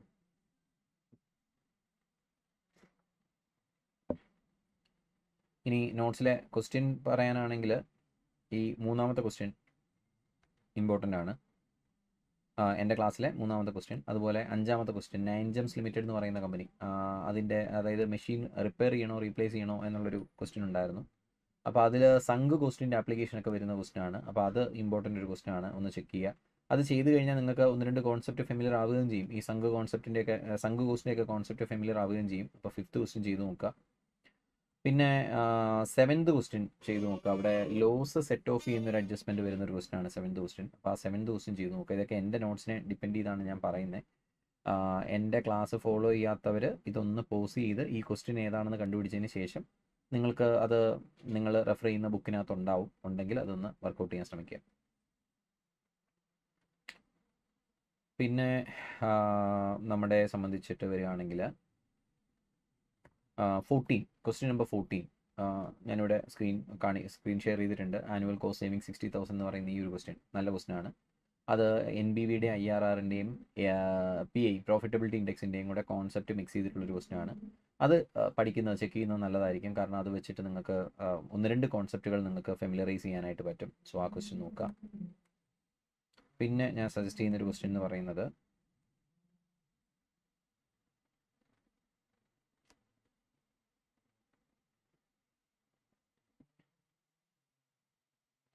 ഈ ക്വസ്റ്റ്യൻ നമ്പർ 18 ആയിരിക്കും. സ്റ്റാൻഡ് ലിമിറ്റഡ് എന്ന് പറയുന്ന ക്വസ്റ്റ്യൻ. ഇത് സ്റ്റഡി മെറ്റീരിയലുള്ള ക്വസ്റ്റ്യൻ ആണ്. നിങ്ങളുടെ സ്റ്റഡി മെറ്റീരിയലിനകത്ത് ഇതേ ക്വസ്റ്റ്യൻ പ്രാക്ടിക്കൽ ക്വസ്റ്റ്യനകത്തോ അല്ലെങ്കിൽ ഇല്ലസ്ട്രേഷനിലോ എവിടെയാണെന്ന് ഞാൻ കൃത്യമായിട്ട് ഓർക്കുന്നില്ല, അതിലുള്ള ക്വസ്റ്റ്യൻ തന്നെയാണ്. അപ്പോൾ ഈ ക്വസ്റ്റ്യൻ നോക്കുന്നത് വളരെ നല്ലതാണ്. കാരണം ഇത് എക്സിസ്റ്റിംഗ് മെഷീൻ 3 വർഷമായിട്ട് യൂസ് ചെയ്യുന്നൊരു മെഷീൻ സെല്ല് ചെയ്യുന്നതൊക്കെയാണ്. അവിടെ ഡിപ്രീസിയേഷൻ നമ്മുടെ ബ്ലോക്ക് കോൺസെപ്റ്റിൽ സ്ട്രെയിറ്റ് ലൈൻ മെത്തേഡ് ആണെന്ന് തോന്നുന്നു അല്ലേ. എനിവേ അതിൽ നല്ലൊരു ക്വസ്റ്റ്യൻ ആണ്, അത് നോക്കുന്നത് നല്ലതാണ്. അതിനകത്ത് ഓർക്കേണ്ട ഒരു പോയിന്റ്, അതിൻ്റെ സെക്കൻഡ് പാർട്ടിൽ ഒരു സെൻസിറ്റിവിറ്റി പറ്റിയൊക്കെ ചോദിച്ചിട്ടുണ്ട്. അത് പഴയ ക്വസ്റ്റ്യൻ ആണ്, അത് എലിമിനേറ്റ് ചെയ്തിട്ടുണ്ട്. ആ പാർട്ട് നമുക്ക് പഠിക്കേണ്ട, സെക്കൻഡ് പാർട്ട് പഠിക്കേണ്ട, ഫസ്റ്റ് പാർട്ട് മാത്രം നോക്കിയാൽ മതിയാവും. അത് നോക്കുക. പിന്നെ ഈ ക്വസ്റ്റ്യൻ നമ്പർ 19 അത് പ്രീവിയസ് ക്വസ്റ്റ്യൻ ആണ്. May 22 ചോദിച്ചൊരു ക്വസ്റ്റ്യൻ ആണ്, പക്ഷേ നല്ല ക്വസ്റ്റ്യൻ ആണ്. AI ഇംപ്ലിമെൻറ്റ് ചെയ്യുന്നൊരു ക്വസ്റ്റ്യൻ നോക്കുക, നല്ല ക്വസ്റ്റ്യൻ ആണ്. പിന്നെ ക്വസ്റ്റ്യൻ നമ്പർ 20 നോക്കുക, WDV ഡിപ്രീസിയേഷൻ ആണ്. അതുകൊണ്ടാണ് ക്വസ്റ്റ്യൻ നമ്പർ 20 ഞാൻ സജസ്റ്റ് ചെയ്തേക്കുന്നത്. ഡിപ്രീസിയേഷൻ റെഗുലർ മെത്തേഡ് മാറി WDV ഡിപ്രീസിയേഷൻ വരുന്നൊരു ക്വസ്റ്റ്യൻ ആണ്. November 22 ചോദിച്ച ക്വസ്റ്റ്യൻ ആണ്. അപ്പോൾ എൻ്റെ നോട്ട്സ് കയ്യിലില്ലാത്തവർ November 22 ക്വസ്റ്റ്യൻ എടുത്തതിന് ശേഷം ക്യാപിറ്റൽ ബഡ്ജറ്റിംഗ് ക്വസ്റ്റ്യൻ എടുത്ത് വെച്ച് നോക്കിയാലും മതിയാവും. നിങ്ങൾക്ക് റിവൈസ് ചെയ്യാൻ പറ്റിയൊരു ക്വസ്റ്റ്യൻ ആണ്, കുറച്ച് കോൺസെപ്റ്റുകൾ ഫെമിലിയർ ആക്കാൻ ഹെൽപ്പ് ചെയ്യുന്ന ക്വസ്റ്റ്യൻ ആണ്. അപ്പോൾ ഇതൊക്കെയാണ് എനിക്ക് ആ ചാപ്റ്ററിൽ നിന്ന് റെക്കമെൻഡ് ചെയ്യാനുള്ള ക്വസ്റ്റ്യൻ എന്ന് പറയുന്നത്. ബട്ട് റെക്കമെൻഡ് ചെയ്യുക എന്ന് പറയുമ്പോൾ ഡോണ്ട് മിസ്അണ്ടർസ്റ്റാൻഡ്, അത് മാത്രം പഠിച്ച് ക്യാപിറ്റൽ ബഡ്ജറ്റിംഗ് പോവുക എന്നല്ല. അത് മസ്റ്റായിട്ടും ചെക്ക് ചെയ്ത് നോക്കുക എന്ന് മാത്രമേ ഞാൻ പറയുള്ളൂ. അല്ലാതെ ഇത് റിപ്പീറ്റ് ചെയ്യുമെന്നോ ഇത് എക്സാമിന് വരുമെന്നോ ഉള്ള യാതൊരു ഗ്യാരണ്ടിയും ഞാൻ തരുന്നില്ല. മറിച്ച് ഈ ക്വസ്റ്റ്യൻസ് നോക്കിക്കഴിഞ്ഞാൽ അത്തരം പുതിയ കോൺസെപ്റ്റുകൾ ഫെമിലിയർ ആവും. ഇപ്പം സ്ഥിരമായി കുറേ ക്വസ്റ്റ്യൻ ചെയ്യുന്നതിന് പകരം ഇതിലെല്ലാം പുതിയ പുതിയ എന്തെങ്കിലും കോൺസെപ്റ്റ് ഉണ്ടാവും. ഇപ്പോൾ ഒന്നെങ്കിൽ ഡിപ്രീസിയേഷൻ WDV വരുന്നതാവാം, അല്ലെങ്കിൽ ബ്ലോക്ക് വരുന്നതാവാം. അപ്പോൾ അത്തരത്തിലുള്ള പുതിയ എന്തെങ്കിലും കോൺസെപ്റ്റുകൾ അതിനകത്ത് ഉണ്ടാവും. അതുകൊണ്ടാണ് ഞാൻ ആ ക്വസ്റ്റ്യൻ റെക്കമെൻഡ് ചെയ്യുന്നത്. അതല്ലാതെ ആ ക്വസ്റ്റ്യൻ തന്നെ റിപ്പീറ്റ് ചെയ്യും എന്നല്ല ഞാൻ പറയണേ, അല്ലെങ്കിൽ അത് മാത്രം പഠിച്ചിട്ട് പോയാൽ എക്സാമിന് പെർഫോം ചെയ്യാം എന്നും അല്ല ഞാൻ പറയണേ. ആവർത്തിച്ച് പറയുന്നത് കുട്ടികൾക്ക് അങ്ങനെ ഒരു മിസ്അണ്ടർസ്റ്റാൻഡിങ് ഉണ്ടാവാതിരിക്കാനാണ്. ഈ റിവിഷനെ മറ്റൊരു തരത്തിൽ നിങ്ങൾ എടുക്കരുത്. നമുക്കതിനകത്ത് ചെയ്യാൻ പറ്റുന്ന ഒരിക്കലും ഒഴിവാക്കാൻ പറ്റാത്ത ഏരിയ സജസ്റ്റ് ചെയ്യുക എന്നുള്ളത് മാത്രമാണ്. അല്ലാതെ ഞാൻ ഈ പറയുന്ന മാത്രം കേട്ടിട്ട് പോയി കഴിഞ്ഞാൽ എക്സാമിന് വരുമെന്നൊരു ഗ്യാരണ്ടി നമുക്ക് പറയാൻ പറ്റില്ല. ആ ഒരു സെൻസിൽ എടുക്കരുത്. അതുകൊണ്ടാണ് ഇത് ആവർത്തിച്ച് ആവശ്യപ്പെടുന്നത്. അടുത്ത നമ്മുടെ ചാപ്റ്റർ എന്ന് പറയുന്നത് ഡിവിഡൻഡ് ഡിസിഷൻ ആണ്. ഇമ്പോർട്ടൻ്റ് ഏരിയ ആണ്, ക്വസ്റ്റ്യൻസ് വരാറുണ്ട്. ഈ dividend decision, leverage, cost of capital തുടങ്ങിയ ചാപ്റ്ററുകളുടെ അഡ്വാൻറ്റേജ് ഇതൊന്നും അത്ര ലെങ്തി അല്ല. നമ്പർ ഓഫ് ക്വസ്റ്റ്യൻസ് കുറവാണ്. ചെറിയ ക്വസ്റ്റ്യൻസിനകത്തുനിന്ന് തന്നെ നിങ്ങൾക്ക് കോൺസെപ്റ്റ് ഫെമിലറൈസ് ചെയ്യാൻ പറ്റും. കുറച്ച് ക്വസ്റ്റ്യൻസ് വർക്കൗട്ട് ചെയ്താൽ തന്നെ കോൺസെപ്റ്റ് ഫെമിലറൈസ് ചെയ്യാൻ പറ്റും. എന്നാൽ ക്യാപിറ്റൽ ബഡ്ജറ്റിംഗ്, വർക്കിംഗ് ക്യാപിറ്റലിൻ്റെ ഒക്കെ ഒരു പ്രശ്നം എന്ന് പറയുന്നത് വളരെ ലെങ്തിയാണ്. ഒരുപാട് ക്വസ്റ്റ്യൻസ് ചെയ്തതിന് ശേഷം മാത്രം നമുക്ക് കോൺസെപ്റ്റ് ഫെമിലിയർ ആവുന്ന ഏരിയ ആണ്. അപ്പോൾ ഇത്തരം ചെറിയ ചാപ്റ്ററുകൾ ഒരിക്കലും സ്കിപ്പ് ആവാതിരിക്കുക. ഇപ്പോൾ കുട്ടികൾ കാണിക്കുന്നൊരു അബദ്ധം, അവരുടെ സമയത്തിൻ്റെ 80% ടൈമും ക്യാപിറ്റൽ ബഡ്ജറ്റിങ്ങിനും വർക്കിംഗ് ക്യാപിറ്റലിനായിട്ട് കളയും. പക്ഷേ വേണ്ടെന്നല്ല, വേണം, വലിയ ചാപ്റ്ററുകളാണ്. പക്ഷേ അത്രയും സമയം അതിന് കളയുമ്പോൾ കുഞ്ഞു ചാപ്റ്ററുകൾ മിസ്സാവും. ഒരിക്കലും അങ്ങനെ ഒരു അബദ്ധം കാണിക്കരുത്. കാരണം അത് മൊത്തത്തിൽ കവർ ചെയ്താലും നമുക്ക് കിട്ടുന്ന 8 മാർക്ക് തന്നെയാണ്. ഈ ചെറിയ ചാപ്റ്റർ കവർ ചെയ്താലും നമുക്ക് കിട്ടുന്ന 8 മാർക്ക് തന്നെയാണ്. കാരണം പണ്ട് ഈ ക്യാപിറ്റൽ ബഡ്ജറ്റിംഗ്, വർക്കിംഗ് ക്യാപിറ്റലൊക്കെ വളരെ ഇമ്പോർട്ടൻറ്റ് ചാപ്റ്ററുകളായിരുന്നു. ഇപ്പോൾ അങ്ങനെ കൂടുതൽ ഇമ്പോർട്ടൻ്റ് എന്നൊന്നും പറയാൻ പറ്റില്ല. കാരണം അതിൽ നിന്ന് ചോദിക്കുന്നതും 8 മാർക്കിനോ 10 മാർക്കിനോ ആണ്. ചെറിയ ചാപ്റ്ററിൽ നിന്ന് ചോദിക്കുന്നതും അതേ 8 മാർക്കിനോ 10 മാർക്കിനോ തന്നെയാണ്. അപ്പോൾ പിന്നെ ഈ ഒരുപാട് വലിയ ചാപ്റ്ററുകൾ ഒരുപാട് സമയം കളയുകയും ഈ ചെറിയ ചാപ്റ്ററുകൾ നോക്കാൻ പറ്റാതാവുകയും ചെയ്യരുത്. ഞാൻ സജസ്റ്റ് ചെയ്യുന്നത് ചെറിയ ചാപ്റ്ററുകൾ ആദ്യം നോക്കി തീർക്കുക. അതാകുമ്പോൾ നിങ്ങൾക്ക് പെട്ടെന്ന് അത്രയും ചാപ്റ്ററുകൾ കവർ ചെയ്യാൻ പറ്റും. അതിനുശേഷം നമുക്ക് ക്യാപിറ്റൽ ബഡ്ജറ്റിങ്ങും വർക്കിംഗ് ക്യാപിറ്റലോട്ടും പോകുന്നതായിരിക്കും ചിലപ്പോൾ നല്ലത്.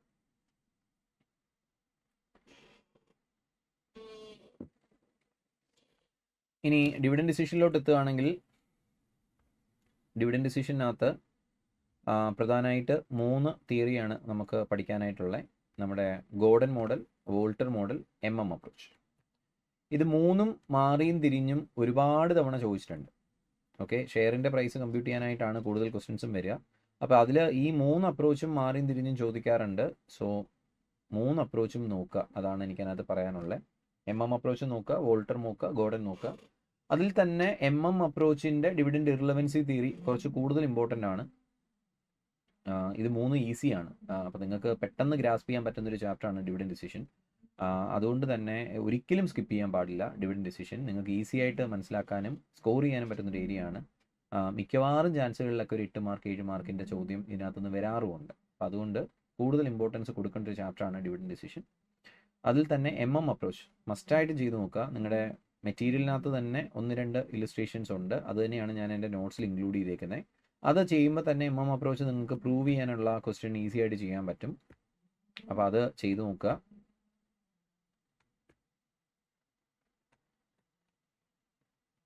അതിൽ ഇല്ലുസ്ട്രേഷൻ നമ്പർ 1 തന്നെ നിങ്ങൾക്ക് നോക്കാവുന്നതാണ്. ഡിവിഡൻഡ് പേ ചെയ്താലും പേ ചെയ്തില്ലെങ്കിലും നമ്മുടെ ഡിവിഡൻഡ് ഇർറിലവൻസി എങ്ങനെയാണ് പ്രൂവ് ചെയ്യുക എന്നുള്ളത്. എൻ്റെ നോട്ട്സ് ബേസ് ചെയ്ത് പറയുകയാണെങ്കിൽ അതിൽ എൻ്റെ നോട്ട്സിലെ ഫസ്റ്റ് ക്വസ്റ്റ്യൻ, ആ ഒരു ക്വസ്റ്റ്യൻ ചെയ്യുമ്പോൾ തന്നെ നിങ്ങൾക്ക് ഡിവിഡൻഡ് ഇർറിലവൻസി പ്രൂവ് ചെയ്യുന്നതിൻ്റെ ക്ലിയർ കട്ട് ആൻസർ കിട്ടും. അത് സ്റ്റെപ്പ് ബൈ സ്റ്റെപ്പ് ആയിട്ടാണ് കൊടുത്തേക്കുന്നത്. 3 സബ് ക്വസ്റ്റ്യൻ ആയിട്ടാണ് ചോദിച്ചേക്കുന്നത്. ആ 3 സബ് ക്വസ്റ്റ്യൻ ചെയ്യുമ്പം തന്നെ കൃത്യമായി നിങ്ങൾക്ക് MM അപ്രോച്ച് എന്താണെന്നുള്ളത് മനസ്സിലാവും. അതുകൊണ്ട് ഫസ്റ്റ് ക്വസ്റ്റ്യൻ തന്നെ നിങ്ങൾക്ക് ഡിവിഡൻഡ് ഡിസിഷനകത്ത് MM അപ്രോച്ച് പഠിക്കാനായിട്ട് യൂസ് ചെയ്യാം. അത് പഠിച്ചു കഴിഞ്ഞാൽ തന്നെ ബാക്കി ഡിവിഡൻഡ് ഡിസിഷനിലെ ക്വസ്റ്റ്യൻസ് എല്ലാം നിങ്ങൾക്ക് ചെയ്യാൻ പറ്റും. MM അപ്രോച്ച് ബേസ് ചെയ്തിട്ടുള്ള ക്വസ്റ്റ്യൻസ് എല്ലാം ചെയ്യാൻ പറ്റും. അപ്പോൾ MM അപ്രോച്ച് ചെയ്യാൻ ആകെ ഒരു ക്വസ്റ്റ്യൻ ചെയ്യാനുള്ള സമയമുള്ളെങ്കിൽ ഈ ഫസ്റ്റ് ക്വസ്റ്റ്യൻ നോക്കുക. ഓക്കെ, പിന്നുള്ളത് നമ്മുടെ ഗോർഡൻ അപ്രോച്ചും വോൾട്ടർ മോഡലുമാണ്. വോൾട്ടർ മോഡൽ കമ്പാരിറ്റീവ്ലി ഈസിയാണ്, വളരെ ചെറിയ ഏരിയ ആണ്. ഇപ്പോൾ രണ്ടാമത്തെ ക്വസ്റ്റ്യൻ നോക്കിക്കഴിഞ്ഞാൽ തന്നെ വോൾട്ടർ മോഡൽ നിങ്ങൾക്ക് മനസ്സിലാവും. വോൾട്ടർ മോഡൽ ചെയ്യാം. ഗോർഡൻ മോഡലിനെ സംബന്ധിച്ച് കുറച്ച് ലെങ്തിയാണ്. കാരണം അത് പല ഡിഫറെൻറ്റ് മോഡൽ ഗോർഡനകത്ത് വരുന്നുണ്ട്. നോ ഗ്രോത്ത് ഉണ്ട്, കൺസിസ്റ്റൻറ്റ് ഗ്രോത്ത് ഉണ്ട്, മൾട്ടിപ്പിൾ ഗ്രോത്ത് ഉണ്ട്. അതിൽ മൾട്ടിപ്പിൾ ഗ്രോത്ത് ഒക്കെ വളരെ ഇമ്പോർട്ടൻ്റ് ആണ്. ചെക്ക് ചെയ്യുക. മൾട്ടിപ്പിൾ ഗ്രോത്ത് മോഡലൊക്കെ കാര്യമായിട്ടിരുന്ന് ചെക്ക് ചെയ്ത് നോക്കുക, പഠിച്ചു നോക്കുക. അതിൽ നമ്മൾ സ്റ്റഡി മെറ്റീരിയൽ ഒരു പ്രാക്ടിക്കൽ ക്വസ്റ്റ്യൻ ഒക്കെ എടുത്തു വെച്ച് ചെയ്തിട്ടുണ്ട് മൾട്ടിപ്പിൾ ഗ്രോത്തിനകത്ത്. ആ ക്വസ്റ്റ്യനൊക്കെ വീണ്ടും ഒന്ന് ചെക്ക് ചെയ്ത് നോക്കുക. നമ്മുടെ സ്റ്റഡി മെറ്റീരിയലിനകത്ത് പ്രാക്ടിക്കൽ ക്വസ്റ്റ്യൻ എടുക്കുകയാണെങ്കിൽ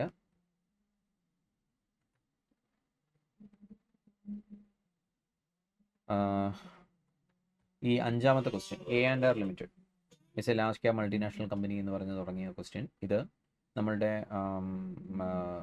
ഗോർഡൻ മോഡലിൻ്റെ തന്നെ multi stage dividend discount model എന്നുള്ള മോഡലിനെ ബേസ് ചെയ്തിട്ടുള്ള ക്വസ്റ്റ്യൻ ആണ്. വളരെ നല്ല ക്വസ്റ്റ്യൻ ആണ്. അപ്പോൾ അത്തരം ക്വസ്റ്റ്യൻസ് ഒന്ന് ചെക്ക് ചെയ്യുക. അപ്പോൾ അത് വിട്ടു പോകരുത്. അപ്പോൾ അത്തരം multi stage dividend discount model ചെയ്ത് നോക്കുക. അത് ചോദിക്കാറുണ്ട്, കൺസിസ്റ്റൻ്റ് ആയിട്ട് ചോദിക്കാറുണ്ട് ഇടയ്ക്കിടയ്ക്കൊക്കെ. അപ്പോൾ അത്തരം ക്വസ്റ്റ്യൻസ് ഒന്ന് ചെക്ക് ചെയ്ത് നോക്കുക. ഓക്കെ, അപ്പോൾ ഇത്രയാണ് നമ്മുടെ ഡിവിഡൻഡ് ഡിസിഷൻ ചാപ്റ്ററിനകത്തുനിന്ന് നമുക്ക് പ്രധാനമായിട്ട് റെക്കമെൻഡ് ചെയ്യാനായിട്ടുള്ളത്. അപ്പോൾ MM നോക്കുക ഡെഫിനറ്റ്ലി. വോൾട്ടർ ഈസിയാണ്, ഒരു ഫോമുല നോക്കിയാൽ തന്നെ വോൾട്ടർ ചെയ്യാൻ പറ്റും. ഗോർഡൻ ആണ് നിങ്ങൾക്ക് കുറച്ച് ടൈം എടുക്കുന്ന ഏരിയ. കാരണം അതിൻ്റെ പല ഡിഫറെൻറ്റ് ടൈപ്പ് ക്വസ്റ്റ്യൻസ് ഗോർഡൻ മോഡലിൽ ബേസ് ചെയ്ത് നമ്മൾ തന്നെ ക്ലാസ്സിൽ ചെയ്തിട്ടുണ്ട്. സോ അതിൽ തന്നെ ഇമ്പോർട്ടൻ്റ് ആണ് multi stage dividend discount model എന്ന് പറയുന്നത്. ആ ഏരിയ കാര്യമായിട്ട് നോക്കുക. അപ്പോൾ അത്രയാണ് എനിക്ക് ഡിവിഡൻഡ് ഡിസിഷനകത്ത് റെക്കമെൻഡ് ചെയ്യാനായിട്ടുള്ളത്. അത് കഴിഞ്ഞാൽ വരുന്ന major area management of working ക്യാപിറ്റലാണ്. അപ്പോൾ അത് നിങ്ങൾക്കറിയാം, അതിനകത്ത് തന്നെ വർക്കിംഗ് ക്യാപിറ്റൽ മാനേജ്മെൻറ്റിൽ തന്നെ ഏകദേശം 5ഓളം സബ് ചാപ്റ്ററുകളുണ്ട്. ഓക്കെ, എല്ലാം ഇമ്പോർട്ടൻ്റ് ആണ്. അപ്പോൾ അതിലാദ്യം ഇൻട്രൊഡക്ഷൻ ചാപ്റ്ററാണ്. ഇൻട്രൊഡക്ഷൻ ചാപ്റ്ററിനകത്ത് പ്രധാനമായിട്ട് വരുന്നത് വർക്കിംഗ് ക്യാപിറ്റൽ അസസ്മെൻ്റ് ആണ്. എങ്ങനെയാണ് വർക്കിംഗ് ക്യാപിറ്റൽ ക്വാണ്ടിഫൈ ചെയ്യുക, എത്രയാണ് വർക്കിംഗ് ക്യാപിറ്റൽ എന്നുള്ളത് ക്വാണ്ടിഫൈ ചെയ്യുക, ഇതാണ് നമ്മളുടെ ആദ്യത്തെ ഏരിയ എന്ന് പറയുന്നത്. അപ്പോൾ അത് നമ്മൾ ക്ലാസ്സിൽ ഒരുപാട് ക്വസ്റ്റ്യൻസ് ചെയ്തിട്ടുണ്ട്, വർക്കിംഗ് ക്യാപിറ്റൽ എങ്ങനെ അസസ് ചെയ്യാന്നുള്ളത്. അപ്പോൾ ആ ക്വസ്റ്റ്യൻസ് എല്ലാം ചെയ്ത് നോക്കുക. അതിൽ തന്നെ കൂടുതൽ ഇമ്പോർട്ടൻസ് കൊടുക്കേണ്ട ഒരു ഏരിയ ആണ് ഫസ്റ്റ് ഇയർ ഓഫ് ഓപ്പറേഷൻ. അപ്പോൾ എൻ്റെ ക്ലാസ്സിൽ ഇരുന്നവരെ സംബന്ധിച്ചറിയാം, നമ്മളതൊരു സെപ്പറേറ്റ് ഏരിയ ആയിട്ട് തന്നെ പഠിച്ചിട്ടുണ്ട്, ഫസ്റ്റ് ഇയർ ഓഫ് ഓപ്പറേഷൻ എന്ന് പറഞ്ഞിട്ട്. ഇനി അത് ഇല്ലാത്തവരാണെങ്കിൽ നിങ്ങളുടെ 6ാമത്തെ ചാപ്റ്റർ ഫിനാൻസിങ് ഓഫ് വർക്കിംഗ് ക്യാപിറ്റലിൻ്റെ അവസാനം കുറേ പ്രാക്ടിക്കൽ ക്വസ്റ്റ്യൻ കൊടുത്തിട്ടുണ്ട്. ആ പ്രാക്ടിക്കൽ ക്വസ്റ്റ്യൻ കൊടുത്തേക്കുന്നതിനകത്ത്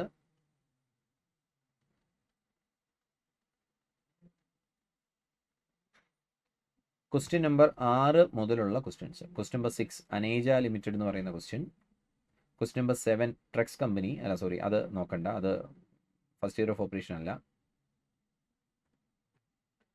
ക്വസ്റ്റ്യൻ നമ്പർ 6 അത് കഴിഞ്ഞാൽ അതിന് മുകളിലോട്ടാണ്. Question number 5, question number 4.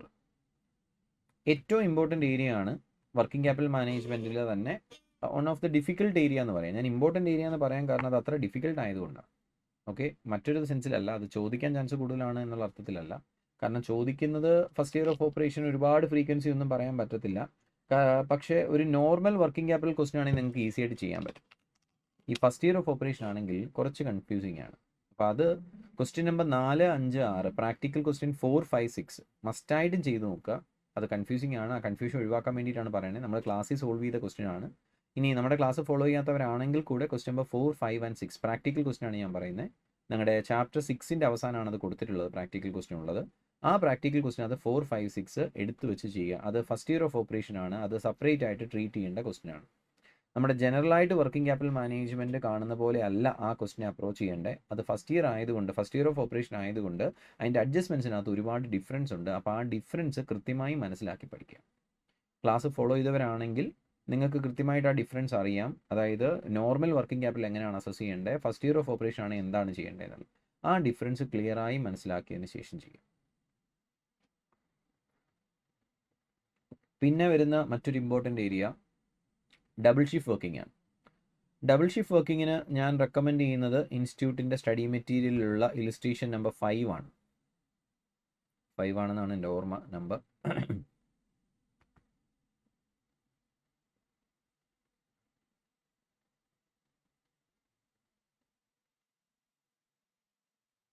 Yes, illustration number 5 ആണ് സ്റ്റഡി മെറ്റീരിയലിനകത്തെ നമ്മുടെ introduction chapter. First introduction chapter ഉണ്ട്. ആ ഇൻട്രൊഡക്ഷൻ ചാപ്റ്ററിനകത്ത് വർക്കിംഗ് ക്യാപിറ്റലിനകത്ത് ഇൻട്രൊഡക്ഷൻ ചാപ്റ്റർ ഉണ്ട്. അതിൽ ഇലിസ്ട്രേഷൻ നമ്പർ 5 നിങ്ങൾ ചെയ്ത് നോക്കുക. ഡബിൾ ഷിഫ്റ്റ് വർക്കിങ്ങിൻ്റെ നല്ലൊരു ക്വസ്റ്റ്യൻ ആണ് അതിനകത്ത് കൊടുത്തിട്ടുള്ളത്.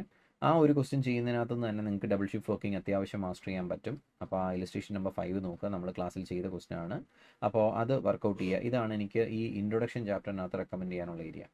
അപ്പോൾ ആദ്യം നോർമൽ വർക്കിംഗ് ക്യാപിറ്റൽ അസസ്മെൻ്റ് ഉണ്ട്. അതിൻ്റെ കുറച്ച് ക്വസ്റ്റ്യൻസ് നിങ്ങൾ ചെയ്യുക. അതൊരു ടിപ്പിക്കൽ പാറ്റേൺ ആണ്. അതൊരു 1-2 ക്വസ്റ്റ്യൻ ചെയ്യുമ്പോൾ തന്നെ നിങ്ങൾക്ക് അത് മാസ്റ്റർ ചെയ്യാൻ പറ്റും. പിന്നെ അവിടെ ശ്രദ്ധിക്കേണ്ട ഏരിയ എന്ന് പറയുന്നത് ഫസ്റ്റ് ഇയർ ഓഫ് ഓപ്പറേഷൻ, പിന്നെ ഡബിൾ ഷിഫ്റ്റ് വർക്കിംഗ്. പിന്നെ ഇൻസ്റ്റിറ്റ്യൂട്ട് 1-2 തവണ ചോദിച്ചിട്ടുള്ളതും മിക്കവാറും എല്ലാവരും സ്കിപ്പ് ചെയ്യുന്നതുമായിട്ടുള്ളൊരു ഏരിയ ഉണ്ട്. അത് ഇലിസ്ട്രേഷൻ നമ്പർ 1 ആണ്. സ്റ്റഡി മെറ്റീരിയലിനകത്ത് ഈ 3 പോളിസി, കൺസർവേറ്റീവ്, മോഡറേറ്റ്, അഗ്രസീവ് എന്ന് പറഞ്ഞൊരു വർക്കിംഗ് ക്യാപിറ്റൽ പോളിസിയെ ബേസ് ചെയ്തിട്ടുള്ളൊരു ക്വസ്റ്റ്യൻ ഉണ്ട്. ഇലിസ്ട്രേഷൻ നമ്പർ 1 ഭയങ്കര ഈസി ക്വസ്റ്റ്യൻ ആണ്. ഭയങ്കര ഈസി ക്വസ്റ്റ്യൻ എന്ന് വെച്ചാൽ അതിനകത്ത് ഒരു കാര്യവും ഇല്ല. പക്ഷേ എല്ലാവരും സ്കിപ്പ് ചെയ്യുന്നതുകൊണ്ടാണെന്ന് തോന്നുന്നു ഇൻസ്റ്റിറ്റ്യൂട്ട് ഇടയ്ക്കിടയ്ക്ക് ഈ ക്വസ്റ്റ്യൻ ചോദിക്കാറുണ്ട്. ഇലിസ്ട്രേഷൻ 1 ഇടയ്ക്കിടയ്ക്കെന്ന് വെച്ചാൽ ഇൻ ദ സെൻസ് എല്ലാ ചാൻസിലും നല്ല ഞാൻ പറയണേ, ഒരു 2-3 വർഷം കൂടുമ്പോൾ ഇടയ്ക്കിടയ്ക്ക് ഈ ഒരു ക്വസ്റ്റ്യൻ റിപ്പീറ്റ് ചെയ്യാറുണ്ട്. അപ്പോൾ അതുകൊണ്ട് തന്നെ ഈസിയാണ്. നിങ്ങൾക്കൊരു 10 മിനിറ്റ് ടൈമേ എടുക്കുള്ളൂ ആ ഇലിസ്ട്രേഷൻ 1 ഒന്ന് ചെക്ക് ചെയ്യാൻ മറന്നു പോകരുത്. ഫസ്റ്റ് ഇലിസ്ട്രേഷൻ വളരെ സിമ്പിൾ ആയിട്ടുള്ളൊരു ക്വസ്റ്റ്യൻ ആണ്. എന്താണ് വർക്കിംഗ് ക്യാപിറ്റൽ പോളിസി, അതെങ്ങനെയാണ് ഇംപ്ലിമെൻറ്റ് ചെയ്യുന്നത് എന്നുള്ളൊരു ക്വസ്റ്റ്യൻ ആണ്. വളരെ ഈസി ആയിട്ടുള്ളൊരു ക്വസ്റ്റ്യൻ ആണ്. ജസ്റ്റ് ഒന്ന് നോക്കി വെച്ചേക്കാം. അപ്പോൾ ഇത്രയാണ് എനിക്ക് ഇൻട്രൊഡക്ഷൻ ചാപ്റ്ററിനകത്തുനിന്ന് റെക്കമെൻഡ് ചെയ്യാനായിട്ടുള്ളത്. അത് കഴിഞ്ഞാൽ രണ്ടാമത്തത് ക്യാഷ് മാനേജ്മെൻ്റ് ആണ്. ക്യാഷ് മാനേജ്മെൻറ്റിൽ നമുക്ക് പ്രധാനമായിട്ട് 2 ഏരിയ ആണ് പഠിക്കാനുള്ളത്. ഒന്ന് cash management model, 2 cash budget.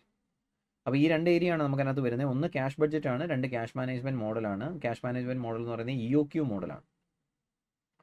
പിന്നുള്ളത് ക്യാഷ് ബഡ്ജറ്റ് ആണ്. ക്യാഷ് ബഡ്ജറ്റ് കമ്പാരിറ്റീവ്ലി ഈസിയാണ്. നമ്മൾ കുറേ ക്വസ്റ്റ്യൻസ് ചെയ്തിട്ടുണ്ട്.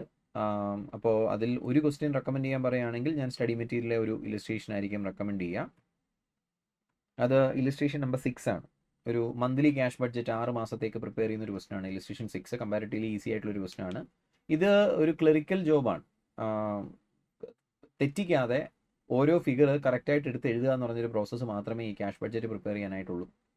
അപ്പോൾ അവിടെ അതിനപ്പുറത്തേക്ക് ഒരു വലിയ തലപൊക്കിക്കാനുള്ള സംഭവങ്ങളൊന്നും ഇല്ല ഈ ക്യാഷ് ബഡ്ജറ്റിനകത്ത്. അപ്പോൾ അതൊന്ന് ചെയ്ത് പ്രാക്ടീസ് ചെയ്യുക. ഒരു ക്വസ്റ്റനെങ്കിലും ഒന്ന് ചെയ്ത് പ്രാക്ടീസ് ചെയ്യുക. അതിന് ഞാൻ റെക്കമെൻഡ് ചെയ്യുന്ന ക്വസ്റ്റൻ ഇല്ലസ്ട്രേഷൻ നമ്പർ 6 ആണ്. അത് ചെയ്ത് കഴിഞ്ഞാൽ നിങ്ങൾക്ക് ക്യാഷ് ബഡ്ജറ്റിനെ പറ്റി ഒരു ഐഡിയ കിട്ടും. പിന്നുള്ളത് ക്യാഷ് മാനേജ്മെൻറ്റ് മോഡലാണ്. William J Baumol model. അത് അതിൻ്റെ ക്വസ്റ്റ്യനകത്ത് തന്നെ ഇല്ലസ്ട്രേഷൻ വരുന്നുണ്ട്. ആ ക്വസ്റ്റ്യൻ കൂടെ ചെയ്ത് നോക്കുക. ചെറിയ ഏരിയ ആണ്, ഒരുപാട് സമയം കളയണമെന്നില്ല ക്യാഷ് മാനേജ്മെൻറ്റിനകത്ത്. അപ്പോൾ അതിൽ നിന്ന് നിങ്ങൾക്ക് ക്യാഷ് മാനേജ്മെൻറ്റുമായിട്ട് ബന്ധപ്പെട്ടുള്ള ഏരിയ കിട്ടും. മൂന്നാമത് വരുന്ന ചാപ്റ്റർ ഇൻവെൻട്രി ആണ്. നിങ്ങൾക്കറിയാം, ആകെ ഒറ്റ പേജ് ഇൻവെൻട്രി അതിനകത്ത് കൊടുത്തിട്ടുള്ളൂ. ക്വസ്റ്റ്യൻ പോലും കൊടുത്തിട്ടില്ല. അവിടെ പറഞ്ഞേക്കുന്നത് you are requested to refer paper 4 chapter 2. നിങ്ങൾ കോസ്റ്റിംഗ് റെഫർ ചെയ്യാനാണ് അവർ പറഞ്ഞിരിക്കുന്നത്. പക്ഷേ ഒരു കാര്യം ഓർക്കുക, റീഓർഡർ ലെവലും റീഓർഡർ ക്വാണ്ടിറ്റിയും ഒക്കെ വെച്ചിട്ടുള്ള ഒരു ക്വസ്റ്റ്യൻ ഈ ചാപ്റ്ററിൽ നിന്ന് ചോദിച്ചിട്ടുണ്ട്.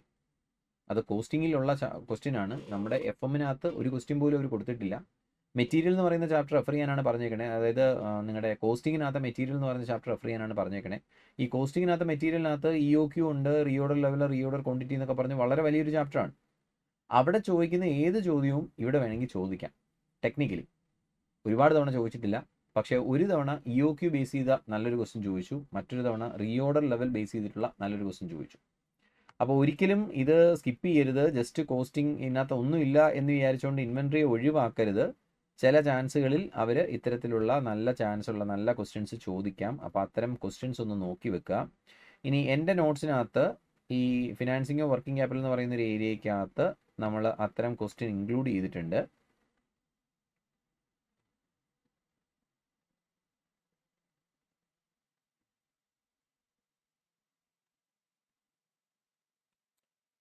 എൻ്റെ നോട്ട്സിലെ 6ാമത്തെ ക്വസ്റ്റ്യൻ നോക്കുക. ഇപ്പോൾ ഇത് May 22 ചോദിച്ച ക്വസ്റ്റ്യൻ ആണ്. നിങ്ങൾ May 22 ക്വസ്റ്റ്യൻ എടുത്ത് ചെക്ക് ചെയ്താലും മതി. വർക്കിംഗ് ക്യാപിറ്റലിൽ നിന്നുള്ള ക്വസ്റ്റ്യൻ എടുത്ത് ചെക്ക് ചെയ്താലും മതി. അവിടെ റീഓർഡർ ലെവൽ ചോദിച്ചു, എക്കണോമിക് ഓർഡർ ക്വാണ്ടിറ്റി EOQ ചോദിച്ചു, പിന്നെ സപ്ലയർ ഒരു 1% ഡിസ്കൗണ്ട് തന്നാൽ നിങ്ങൾ EOQ എടുക്കുമോ അതോ ഈ പറയുന്ന ഒരു ഡിഫറെൻറ്റ് ഓർഡർ ലെവൽ എടുക്കുമോ എന്നുള്ള ഒരു ക്വസ്റ്റ്യൻ ചോദിച്ചിരുന്നു. ഇത് FMനകത്ത് എവിടെയും പഠിക്കാനില്ല. പ്യുവർലി കോസ്റ്റിംഗിൽ നിന്ന് വന്നിട്ടുള്ള ക്വസ്റ്റ്യൻ ആണ്. പക്ഷേ ഇൻസ്റ്റിറ്റ്യൂട്ടിൻ്റെ ഭാഗത്ത് ന്യായമുണ്ട്. കാരണം അവർ ഇൻവെൻട്രി എന്ന് പറയുന്നൊരു യൂണിറ്റ് ഇൻക്ലൂഡ് ചെയ്തിട്ട് അത് കോസ്റ്റിങ്ങിനകത്ത് ഇൻവെൻട്രി റെഫർ ചെയ്യാൻ പറഞ്ഞിട്ടുണ്ട്. അതുകൊണ്ട് ചോദിക്കുന്നതിൽ തെറ്റൊന്നും പറയാൻ പറ്റത്തില്ല. അപ്പോൾ അതുകൊണ്ട് ഇത് ഇടയ്ക്ക് ഇങ്ങനെയുള്ള സർപ്രൈസുകൾ ഇൻസ്റ്റിറ്റ്യൂട്ട് തരാറുണ്ട്. സോ ജസ്റ്റ് അതൊന്ന് റെഫർ ചെയ്തേക്കുക. നമ്മുടെ കോസ്റ്റിങ്ങിനകത്ത് മെറ്റീരിയൽ എന്ന് പറയുന്ന ചാപ്റ്റർ ഒന്ന് റെഫർ ചെയ്തേക്കുക. Especially EOQ, reorder level, reorder quantity base ചെയ്തിട്ടുള്ള ക്വസ്റ്റ്യൻസ് ഒന്ന് റെഫർ ചെയ്തേക്കുക. അതിൽ നിന്ന് ചിലപ്പോൾ ക്വസ്റ്റ്യൻസ് വരാം.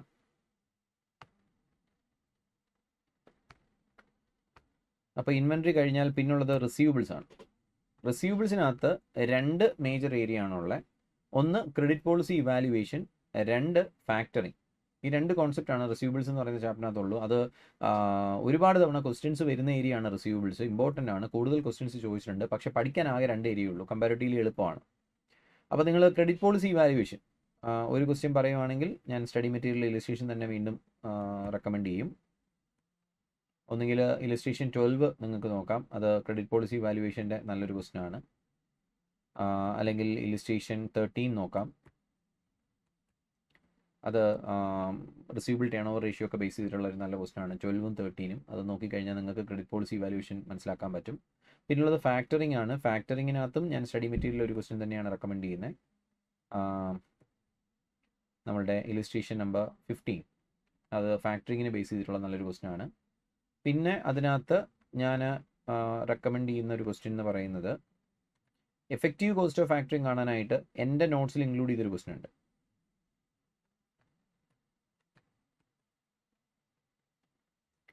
ക്വസ്റ്റ്യൻ നമ്പർ 5 ആണ്. അത് പഴയ പ്രാക്ടീസ് മാനുവലിൽ ഉണ്ടായിരുന്നൊരു ചോദ്യമാണ്. അത് ആവർത്തിച്ച് ചോദിച്ചിട്ടുള്ളൊരു ക്വസ്റ്റ്യൻ ആണ്. നല്ല ക്വസ്റ്റ്യൻ ആണ്. അവിടെ ഫാക്ടറിങ്ങിൻ്റെ എഫക്റ്റീവ് കോസ്റ്റ് കാണാനും പിന്നെ ബാങ്ക് ഫിനാൻസ് അവൈലബിൾ ആണെങ്കിൽ നിങ്ങൾ ഫാക്ടറിങ് ഓപ്റ്റ് ചെയ്യോ എന്നും ചോദിച്ചിട്ടുള്ളൊരു ചോദ്യമാണ്. അപ്പോൾ അത് വളരെ നല്ലൊരു ക്വസ്റ്റ്യനാണ്. ഫാക്ടറിങ്ങുമായി ബന്ധപ്പെട്ട വളരെ നല്ലൊരു ക്വസ്റ്റ്യനാണ്. ക്വസ്റ്റ്യൻ നമ്പർ 5 റിസീവബിൾസ് മാനേജ്മെൻറ്റിനകത്തെ ക്വസ്റ്റ്യൻ നമ്പർ 5 എൻ്റെ നോട്ട്സിനകത്ത്. അത് അല്ലെങ്കിൽ പഴയ പ്രാക്ടീസ് മാനുവൽ കയ്യിലുണ്ടെങ്കിൽ ആ പ്രാക്ടീസ് മാനുവലിനകത്ത് ഈ ഒരു ക്വസ്റ്റ്യൻ ഉണ്ട്. അതെടുത്ത് ചെക്ക് ചെയ്യുന്നത് നല്ലതായിരിക്കും. വളരെ നല്ലൊരു ക്വസ്റ്റ്യനാണ്. ചെക്ക് ചെയ്ത് നോക്കുക. അപ്പോൾ ഇതൊക്കെയാണ് നമ്മളുടെ റിസീവബിൾസ് മാനേജ്മെൻറ്റിനകത്ത് നിന്ന് നമുക്ക് റെക്കമെൻഡ് ചെയ്യാനായിട്ടുള്ള ക്വസ്റ്റ്യൻസ് എന്ന് പറയുന്നത്. കമ്പാരിറ്റീവ്ലി ഈസി ആയിട്ടുള്ളൊരു ചാപ്റ്ററാണ് റിസീവബിൾസ് മാനേജ്മെൻറ്റ്. പിന്നുള്ളത് ഫിനാൻസിങ്ങോ വർക്ക് പേബിൾസ് ഉണ്ട്. പേബിൾസിനകത്ത് ഒരു ഒറ്റ ഏരിയ മാത്രമേ പേബിളിനകത്ത് പഠിക്കാനുള്ളൂ. Cost of not availing trade discount അല്ലെങ്കിൽ ക്യാഷ് ഡിസ്കൗണ്ട്. അപ്പോൾ cost of not availing cash discount എന്ന് പറഞ്ഞിട്ട് കോസ്റ്റ് ഓഫ് പേബിൾ എന്ന് പറഞ്ഞിട്ട് ഒരു ഒറ്റ ഏരിയ ഉണ്ട്. സ്കിപ്പ് ചെയ്യരുത്. ഹാർഡ്ലി 15 മിനിറ്റ്സ് മതി നിങ്ങൾക്ക് ആ കോൺസെപ്റ്റ് മനസ്സിലാക്കാൻ. ഇടയ്ക്ക് മേ ബി ഒരു 2-3 വർഷം കൂടുമ്പോൾ ഒരു ചോദ്യം പേബിളിൽ നിന്ന് വരാറുണ്ട്. അതുകൊണ്ട് തന്നെ സ്കിപ്പ് ചെയ്യാതെ 15 മിനിറ്റ് എടുത്താൽ തീർക്കാൻ പറ്റുന്നൊരു ചാപ്റ്ററാണ് പേബിൾസ്. നോക്കി വെച്ചേക്കുക. സമയം കളയരുത്. മീൻസ് ഇമ്പോർട്ടൻ്റ് അല്ല എന്ന് കരുതി സ്കിപ്പ് ചെയ്യാൻ ചാൻസ് ഉണ്ട്. സ്കിപ്പ് ചെയ്യരുത്. മാക്സിമം ഒരു 15 മിനിറ്റ്സ് സ്പെൻഡ് ചെയ്താൽ മതി. ആ ഒരു കോൺസെപ്റ്റ് പഠിക്കാൻ പറ്റും. പഠിക്കുക. ഇനിയുള്ളത് ലാസ്റ്റ് ഫിനാൻസിങ് വർക്കിംഗ് ക്യാപിറ്റലാണ്. പ്യുവർലി തിയറിയാണ്. ഇപ്പോൾ അതിനകത്ത് കാര്യമായ പ്രാക്ടിക്കൽ ക്വസ്റ്റ്യൻ ഒന്നും ഇല്ല.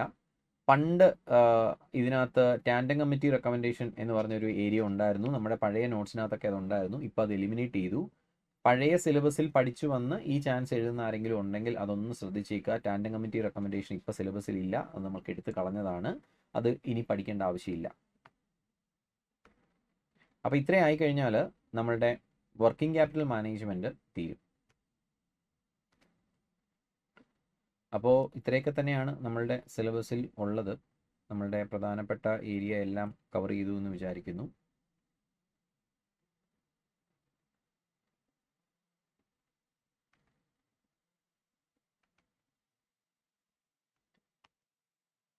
അപ്പോൾ നമ്മൾ dividend decision, management, working capital വരെയുള്ള ഏരിയ ആണ് നമ്മൾ ഡിസ്കസ് ചെയ്തിട്ടുള്ളത്. അപ്പോൾ ഓൾമോസ്റ്റ് എല്ലാ ഏരിയയും കവറായി എന്നാണ് ഞാൻ വിചാരിക്കുന്നത്.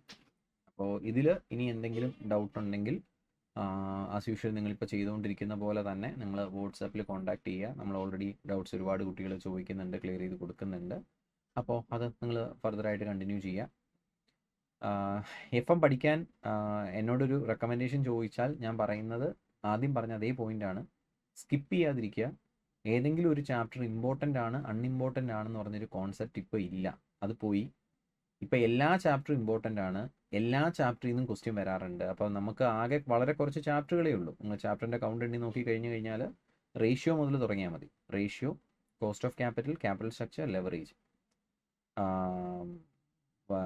ഇത് നമ്മുടെ capital budgeting, dividend decision, working capital management. ആകെ 7 ചാപ്റ്റർ മാത്രമേ നമുക്ക് പഠിക്കാനുള്ളൂ. അതിൽ ഒരു ചാപ്റ്റർ സ്കിപ്പ് ചെയ്തോട്ടെ അബദ്ധമാണ്. കാരണം 7 ക്വസ്റ്റ്യൻ ആവറേജ് നമുക്ക് എക്സാമിന് വരാം. ഈസി ആയിട്ട് അവർക്ക് 7 ക്വസ്റ്റ്യൻ ഇൻകോപ്പറേറ്റ് ചെയ്യാൻ പറ്റും. ഇപ്പോൾ കാണുന്ന ഒരു പാറ്റേൺ അത് തന്നെയാണ്. 7 ക്വസ്റ്റ്യൻ ചോദിക്കുക എന്നുള്ളതാണ്. 7 ചാപ്റ്ററിൽ നിന്നും ക്വസ്റ്റ്യൻ ചോദിക്കുക എന്നുള്ളതാണ് ഇപ്പോൾ കാണുന്നൊരു പാറ്റേൺ. അതുകൊണ്ട് ഒരു ചാപ്റ്റർ സ്കിപ്പ് ചെയ്യാതിരിക്കുക. ഈ 7 ചാപ്റ്ററും പക്ക പഠിക്കുക. അതാണ് നമുക്ക് അതിനകത്ത് റെക്കമെൻഡ് ചെയ്യാനുള്ള ഒരേ ഒരു കാര്യം. പിന്നെ ഈ പറഞ്ഞ പോലെ ഞാൻ ആ ഓരോ ചാപ്റ്റർ ഡിസ്കസ് ചെയ്ത സമയത്ത് കൂടുതൽ സ്ട്രെസ് ചെയ്ത് പറഞ്ഞ ഏരിയ ഒന്നും കൂടെ ഒന്ന് കാര്യമായിട്ട് നോക്കാനായിട്ട് ശ്രമിക്കുക. മാക്സിമം ക്വസ്റ്റ്യൻ സോൾവ് ചെയ്യാൻ ശ്രമിക്കുക. പ്രാക്ടിക്കൽ ക്വസ്റ്റ്യൻ നോക്കി മനസ്സിലാക്കാതിരിക്കുക, ചെയ്ത് പഠിക്കുക. നിങ്ങൾ നോക്കി മനസ്സിലാക്കുന്നതും ചെയ്ത് പഠിക്കുന്നതും തമ്മിൽ ടൈമിനകത്ത് 5 മിനിറ്റ് ഡിഫറൻസേ ഉണ്ടാവുള്ളൂ.